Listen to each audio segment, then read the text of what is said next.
China, China, China. The absolute absurdity of what's happening right now just blows my mind. Have you ever been in a position where somebody keeps borrowing money from you and borrowing your lunch and taking things from you all the time, and then one day you turn around and ask them if they could lend you a grain of rice, and they say, "No, I don't lend things out to people." Well, this is kind of a similar situation. Right now, China is outraged. They are threatening retaliation against each and every country that might request some kind of COVID testing for people flying out of China right now. Okay, and let's just break this down. We'll break it down from a very healthy standpoint. Okay, we live in this world and we all expect at least a certain modicum of fairness. Okay, that's what the world runs on. People being good to each other, people dealing with each other. We don't want to be at each other's throats. We do want to, well, get along, so to speak, if possible. Not always possible, but if possible.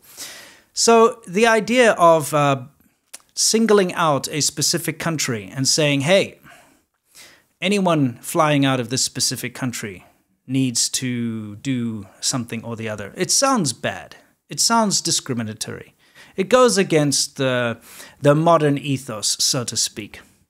However, when you've got an area that has got a massive amount of infections, proven, huge amount of infections of an infectious disease, a transmissible disease, you do put scrutiny on it, and you do test people coming out of it, because that disease, that variant, that huge amount of infection, if it was just allowed to spread freely across the world, it would affect countless lives.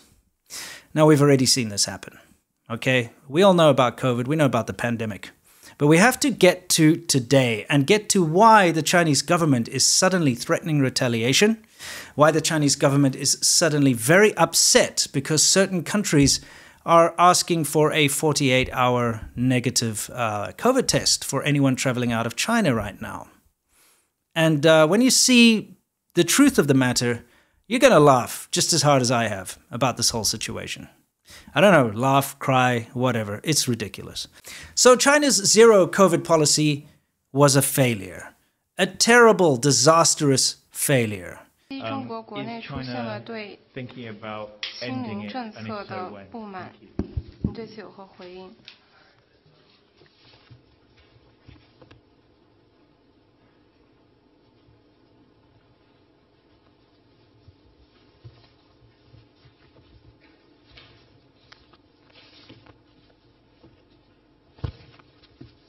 It put a massive dent in China's economy. It really screwed up supply chains for the rest of the world. And that has also done a lot of damage to trade and people's confidence in China.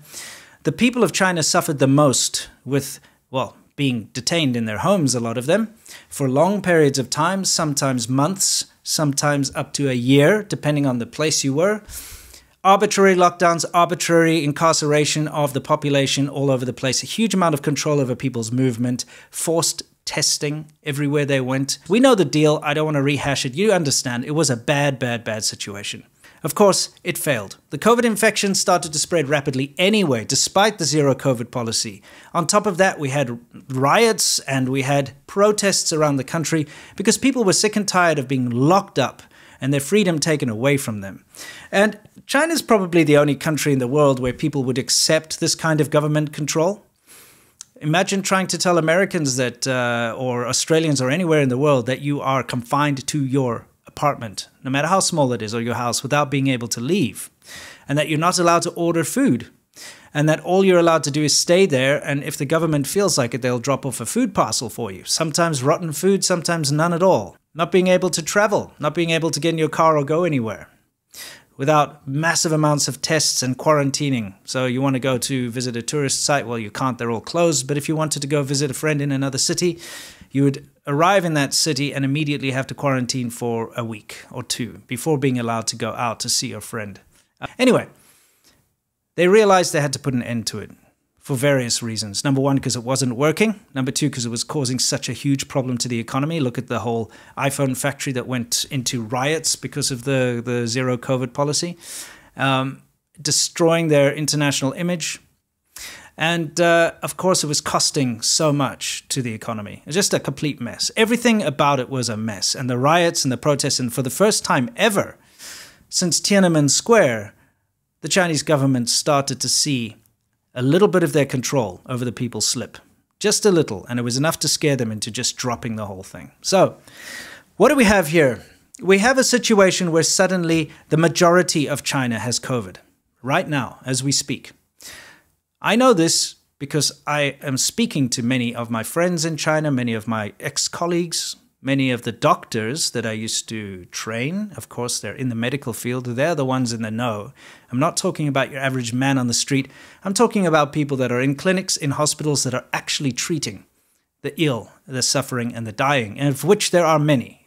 Many, many people are dying in China from COVID. Of course, it's not being recorded, and China has announced a ridiculous amount, like, I don't know, 50 people or something have died, or 30 people have died of COVID, apparently. But meanwhile, it's likely more numbers than you can imagine, or more bodies than you can imagine. And we know this because of all of the footage coming out of the crematoriums, with all the bodies stacked up, and the hearses lined up, and the crematoriums running 24 hours a day. We know that this is a real problem. We know that the elderly are being hit really hard in China because although China can force you to stay in your home, force you to take intrusive tests every day, multiple times a day sometimes, force you to be tracked everywhere you go, they decided that they wouldn't force the elderly to take a vaccine, which seems bizarre. And the vaccine that China has on offer anyway is ineffective and useless. It really is useless. The Sinovac vaccine. But because of nationalistic reasons, the government refused offers from other countries to take the mRNA vaccines, which are far more effective, proven scientifically. But China, they never follow the science. As much as they like to say follow the science, they themselves just follow arbitrary feelings of the CCP leaders and what's convenient to their power and their grasp of power. Anyway, now that we've got that little recap out of the way, we now have a situation where you've got millions, hundreds of millions, really hundreds and hundreds of millions of infected Chinese people who now, for the first time, will have a chance to travel out of their country since the lockdowns began some 3 odd years ago. Of course, there's a mass exodus about to happen. People are already making plans and are already getting on planes. But January 8th is when everything's supposed to really loosen up and allow people to leave. Now, of course, this has countries around the world concerned because we know the situation in China right now. It's like the beginning of the pandemic all over again. We have a situation where you've got widespread infection. We may have mutations and different variants that we're unaware of right now. China is very closed on any data. They do not share accurate numbers with the world ever. It doesn't matter what numbers we're talking about. Specifically, COVID deaths have been completely underreported or not reported at all. Anyone who's smart and has common sense can see this and understands this. Thing is, we've got this problem of hundreds of millions of infected people ready to travel. And that's not something the rest of the world really wants to deal with right now. The rest of the world has overcome this period that China is going through now, this mass infection period where people gain a certain amount of herd immunity, where it rips through the populace and we have casualties and we have issues. We're past that now. And to suddenly allow infected, millions and millions of infected people to go into populaces around the world that are currently unprepared to deal with another big wave, or perhaps just don't want to deal with another wave of infections, you can understand why certain countries would like at least a negative PCR test before a Chinese traveler is allowed to travel to their country. I mean, I'd say that that's fair game. No one's trying to block or ban Chinese people from traveling. Not like China did. And that's something I have to remind everybody of, is that China blocked foreigners from coming into China for the longest time. And that, I'm talking like years. And when they did allow people to travel in, there were strict quarantining laws in place where you would arrive, you would have to, first of all, get all your negative PCR tests. Then you would be quarantined at your own expense for weeks. And once you'd passed this very, very strict quarantining process, then you would be allowed into China. A very difficult situation. Most people wouldn't be able to deal with it. It was incredibly stringent and incredibly taxing on your mental health and also financially and so on and so forth. Just the plane tickets to get to China were expensive. But China has blocked the rest of the world out for years now.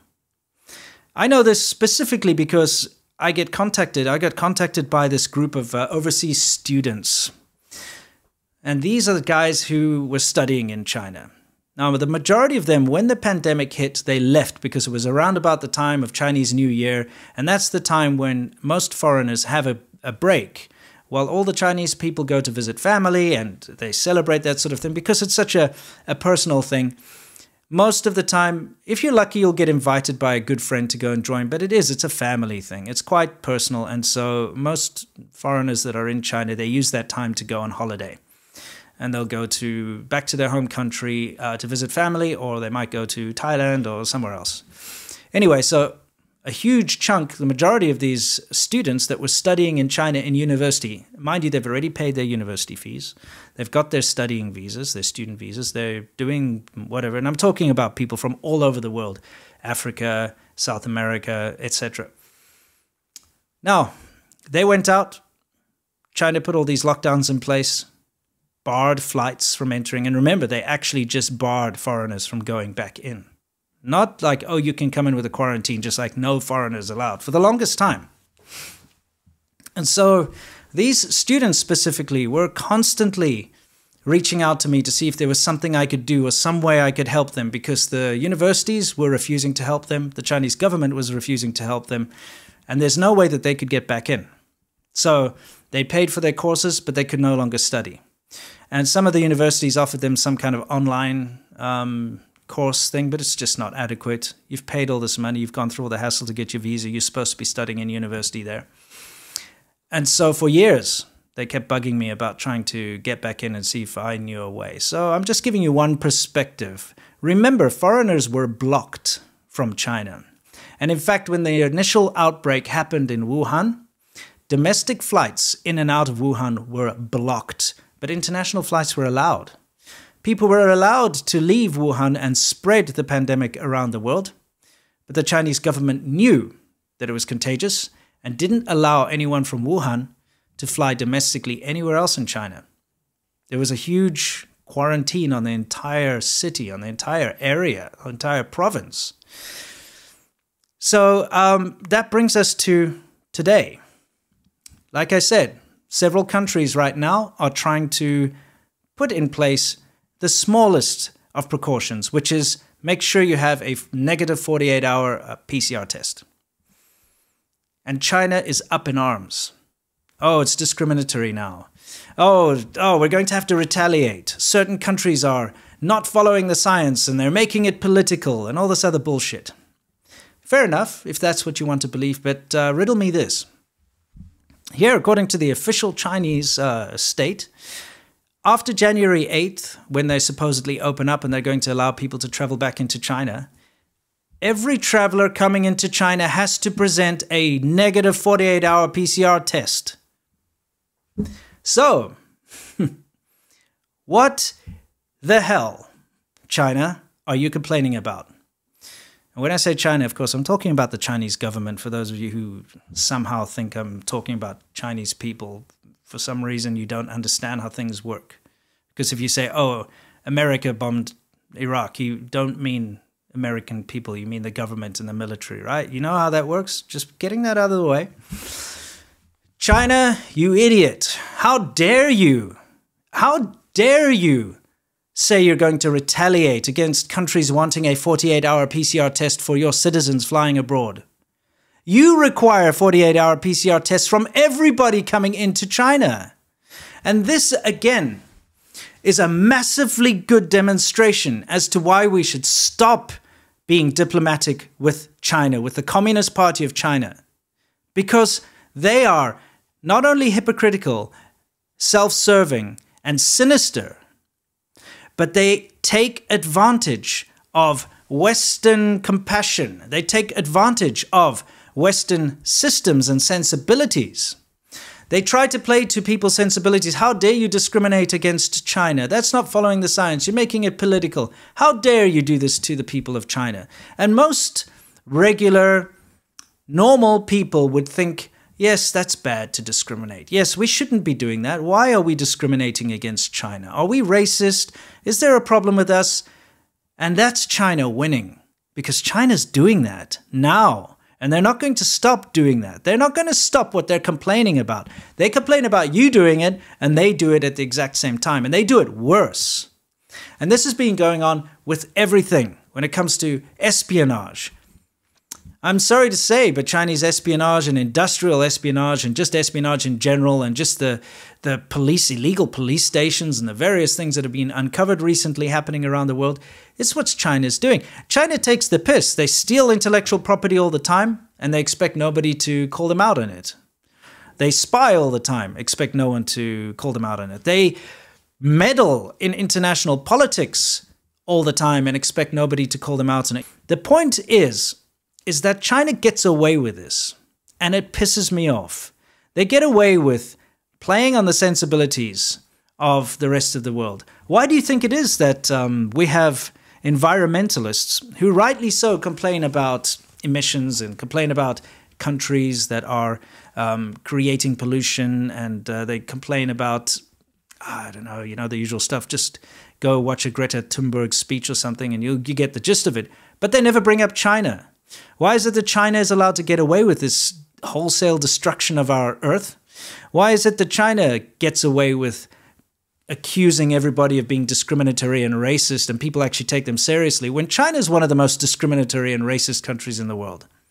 Why is it that China gets to steal and meddle and infiltrate universities and all sorts of other nonsense overseas? China is a place where, from my own experience, foreigners are second-class citizens. Sure, you get treated well as a foreigner because you're a curiosity. Sure, you can have a great time in China. Sure, you can have an adventure. And there is an opportunity for those horrible opportunists to rise up in the ranks of state media, for instance, if they're willing to sell their souls. No, if you travel in the rural parts of China, you may not stay in a hotel because you're a foreigner. If you get into any kind of litigation or court case, you're guaranteed to lose if you're a foreigner. You will never be able to become a Chinese citizen if you're a foreigner. China is one of the least friendly places, and I'm sick and tired of people treating it as if it's a friendly, welcoming place. It's not. I'm also sick and tired of people constantly investing in China to try and make a buck, these greedy people investing, but all they're doing is propping up this government, this horrible, undiplomatic, rude, insensitive government that, by the way, just happens to commit atrocities against the ethnic minorities living in China, and also teaches its children to hate the outside world and teaches its people that the outside world is the enemy. Why is it that the rest of the world is constantly approaching China with open arms? Why is the World Economic Forum sending its elites over there to go and wave and smile and congratulate China on locking up its entire population and then letting them out without any warning, without any preparation, and basically throwing them to the wolves, all to get infected and mass deaths happening? Why are these elites going there? These greedy, horrible elites that just want to be able to invest in China. Why are we accepting this as a human race? This is a bad government. It's a bad system. And we should not be allowing China to threaten, to retaliate for doing something that China's actually just doing, and worse. So the next time you see the Chinese government moaning and you see the headlines about them feeling discriminated against and they're going to retaliate against very basic precautions, remember that they have no leg to stand on. That they're doing far worse to anyone who wants to go to China. And it's about time the entire world stood up and told them to shut up. We're so sick and tired of their bullshit. So sick and tired of their moaning and their wolf warrior tactics and their undiplomatic ways. If China wants to be a world power that's going to be taken seriously. They need to stop being so selfish and full of shit. Anyway, a message to all of my friends and family in China and everybody else who's in China who's currently suffering this awful pandemic. I wish you the best of luck. I understand what you're going through. It's terrible. I've had to see my family go through having COVID. My parents got it. They both survived, but it was awful for them. You know, I got it. My wife got it. It wasn't a problem for us here in the States.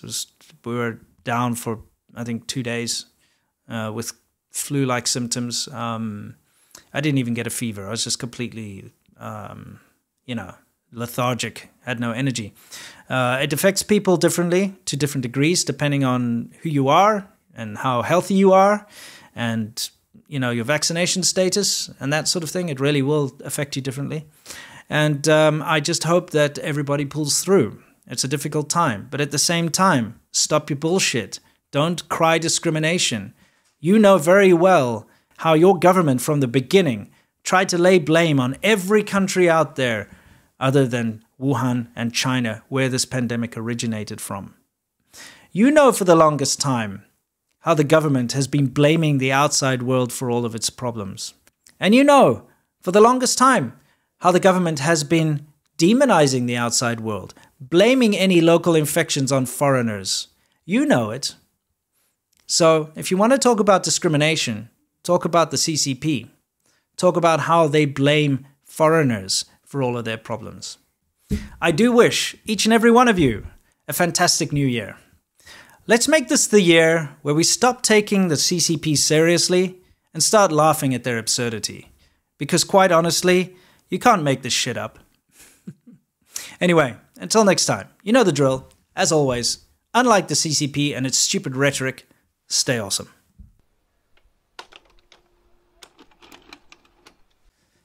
Thanks guys for watching. I know today was a long one.